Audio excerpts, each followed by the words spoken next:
ඉතින් කොහොමද ඔයාලට ගොඩ දවසකින් තමයි අද මේ ඔයාලට වීඩියෝ එකක් අරගෙන එන්නේ. පුංචි පුංචි වැඩත් එක්ක. ඉතින් පහුගිය දවස් ටිකේ කාර්යබහුල වුණ නිසා ඉක්මනින් වීඩියෝ එකක් ගේන්න බැරි වුණා. ඉතින් ටික දවසකට පස්සේ ඔන්න මම ඔයාලට අද අලුත් බ්ලොග් එකක් අරගෙන ආවා. ඉතින් පහුගිය දවස් ටිකේ තිබුණු අයහපත් කාලගුණය මේ වෙනකොට අවසන් වෙලා තියෙනවා. සොබාදහම කියන්නේ හරිම අපූරු දෙයක්. ඉතින් ඒ සොබාදහමින් පිට යන්න අපි කාටවත්ම බැහැ. සොබාදහමෙන් අපිට ලැබෙන දේවල් හොඳ හෝ නරක අපි ඒක බාර ගන්නම ඕන. ඒක තමයි මේ ලෝකේ හැටි. ඉතින් අව්ව වැස්ස මේ හැමදේම ඒ වගේ තමයි. ඉතින් වැස්සෙන් පස්සේ මගේ හෝයා වැල්වල ලස්සනට මල් පිපිලා තියෙන හැටි තමයි මේ තියෙන්නේ. ඉතින් ඕනම ගහකට වැලකට වැහි වතුර වැටුණට පස්සේ ඒ වගේ තියෙන්නේ අමුතුම ප්‍රාණවත් බවක්. වැස්සත් එක්කම වෙනදටත් වැඩියෙන් ලස්සනට මගේ හෝයා වැල්වල මල් කැකුළු ගොඩක් හැදිලා තියෙනවා මේ පාර. ඉතින් මේ විදිහට මල් හදාගන්න වැස්ස වගේම නඩත්තුවත් ගොඩක් වැදගත් වෙනවා. ඒත් එක්කම මගේ සුදු පාට හෝයා වැලෙත් ලස්සනට මේ විදිහට මල් හැදිලා තිබුණා. මේ මලේ තියෙන විශේෂත්වය තමයි අනිත් හෝයා වලට වැඩිය මේක හරිම සුවඳයි.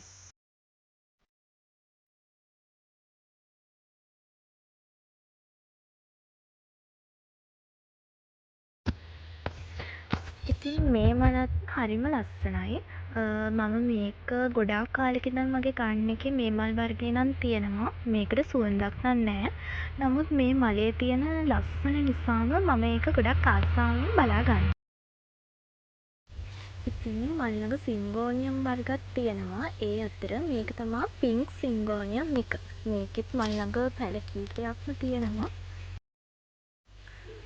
ඉතින් මේ සින්ගෝනියම් වර්ග පහසුවෙන් මුල් අද්දවන්න පුළුවන්. බෝ කරගන්න ගොඩක් මහන්සි වෙන්න ඕනේ නැහැ. පහසුවෙන්ම බෝ කරගන්නත් පුළුවන්. ඒ වගේම නඩත්තුවත් හරිම පහසුයි.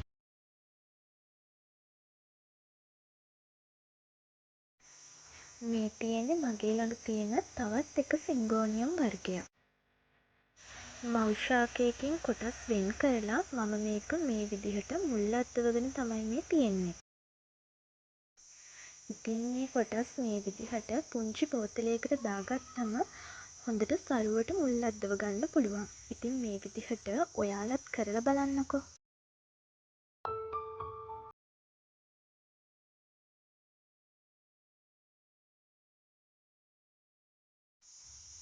ඉතින් මේ තියෙන්නේ මං ඒ විදිහටම මුල් අද්දව ගත්ත පෝතෝස් වර්ගයක්.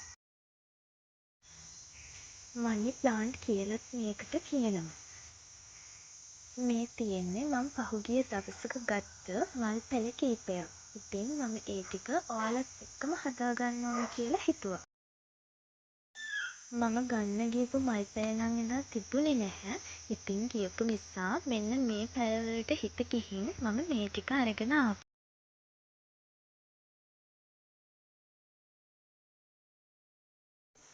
මේකත් පෝතෝස් වර්ගයක්. ඉතින් මේක මගේ ළඟ නැහැ. ඉතින් ඒකත් හරිම ලස්සනයි. ලා කොළ පාට සහ තද කොළ පාටින් තමයි තියෙන්නේ. ඉතින් මට මේක ලස්සනයි කියලා හිතුන නිසා මම මේකත් මගේ මල් වලට එකතු කරගත්තා. ඉතින් ඔයාලට පේනවා ඇති මේකේ මාධ්‍ය විදිහට යොදාගෙන තියෙන්නේ තනිකරම කොහොඹක්. මේක නම් හැමෝම දන්න පැන්ටාස්. පැන්ටාසියා කියලත් කියනවා.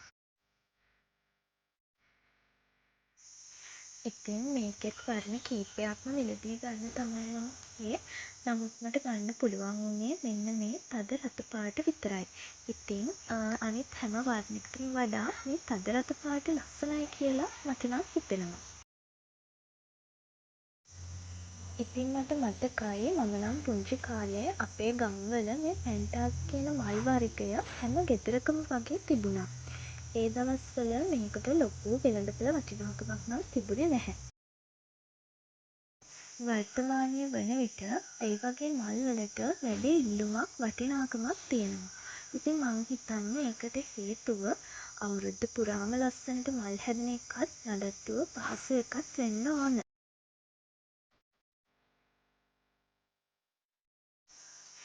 මම ඉතින් මේ පැළයට ගැළපෙන විදිහට මාධ්‍ය සකස් කරගෙන මෙන්න මේ විදිහට මේ පැළය හිටව ගත්තා.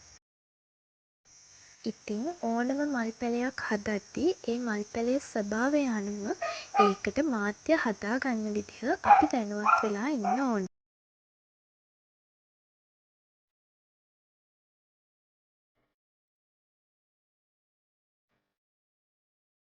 ඉතින් මේක නම් විසිතුරු පත්‍ර තියෙන ශාකයක්. ඉතින් මම මේක ගත්තේ මෙන්න මේකේ තියෙන මේ ලස්සන දම් පාට නිසා. මේකට නම් මම මාධ්‍ය විදිහට පාවිච්චි කරේ මතු පිට පස් සහ කොම්පෝස්ට්. ඉතින් ගාඩ්නින් ගැන තවත් ලස්සන වීඩියෝ එකකින් ඔයාලා හම්බ වෙනකම් අදට මම ගිහින් එන්නම්. හැමෝම පරිස්සමෙන් සතුටින් ඉන්න.